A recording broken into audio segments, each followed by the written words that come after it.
All right, let's get right into it. We're going to be talking about the philosopher Osho and his pretty radical ideas about how we live our lives today. So, we're not going to start with a typical biography. Why? Because Osho himself thought it was totally irrelevant. When people would ask him about his life, he'd say, "Who cares what day I was born or where?" For him, the only thing that mattered was the ideas, right? The awareness that was happening in that very moment. And here's the kicker. He wasn't trying to give you a new belief system to follow. Nope. His whole goal was to tear down the programming that society drills into us from the moment we're born.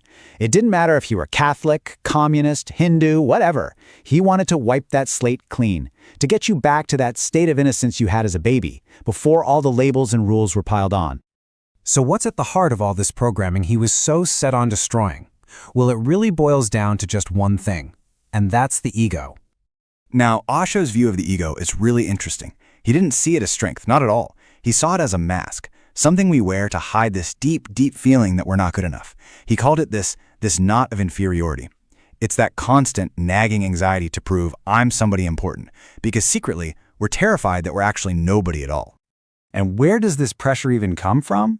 Well, it starts when we're kids, right? Society sends us this message loud and clear. Just being you isn't enough. You have to achieve something. You've got to be a painter or a politician, make a ton of money, get your name in the history books. The underlying message is always the same. Who you are right now just isn't cutting it.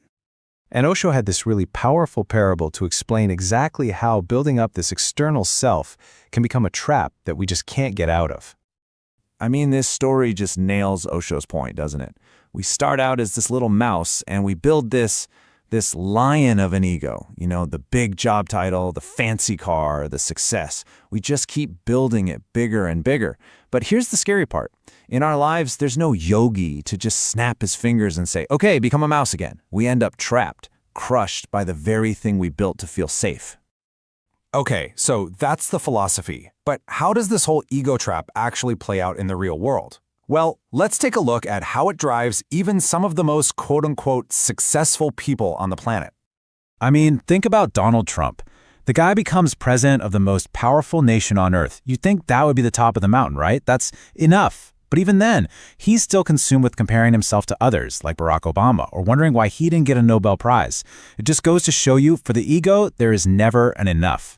Or how about this one? Napoleon. Fun fact, he was actually average height for his time, but the British press loved to draw these cartoons of him as this tiny, angry little man, and it drove him absolutely bonkers. So much so that he sent official diplomatic complaints to get them to stop.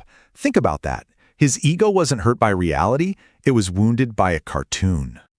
And what do these stories really show us? They show us the ego's primary fuel source, comparison. The second you start comparing yourself to someone else, you've opened the door to jealousy. It's a game you literally cannot win, because no matter what you do, there's always going to be someone richer, or more famous, or better looking. You're just signing up for a lifetime of feeling dissatisfied. So Osho basically lays out two ways to live. On one path, you've got the life of the ego.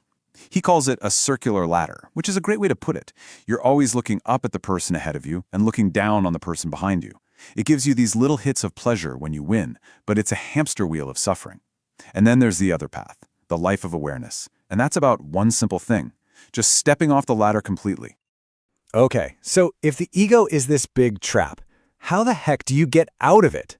Well, Osho's answer is surprisingly simple, and it's probably not what you're thinking. See, your first instinct might be to fight it, right? To try and crush your ego. But here's the paradox. If you do that, you just end up creating a new ego, a more sneaky one, the spiritual ego. You start thinking, wow, look at me, I'm so humble, I've conquered my ego. And boom, you're right back in the same trap.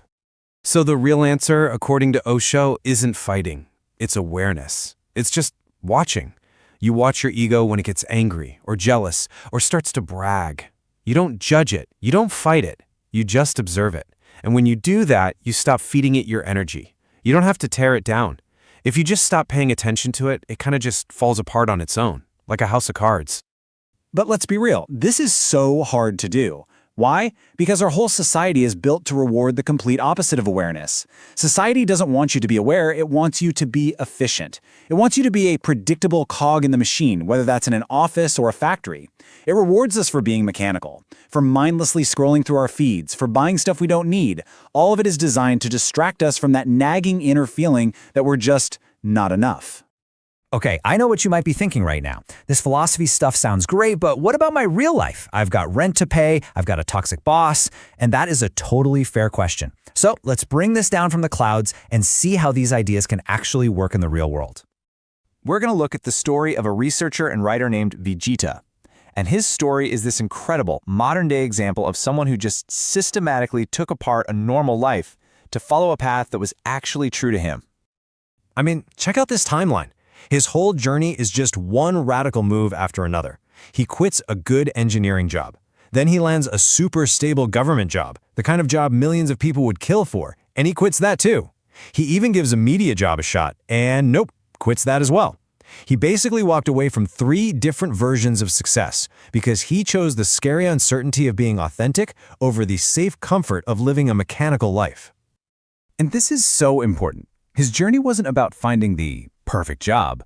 It was about finding what he called resonance. You know, work that felt so natural, so in sync with who he really was, that it almost felt like meditation.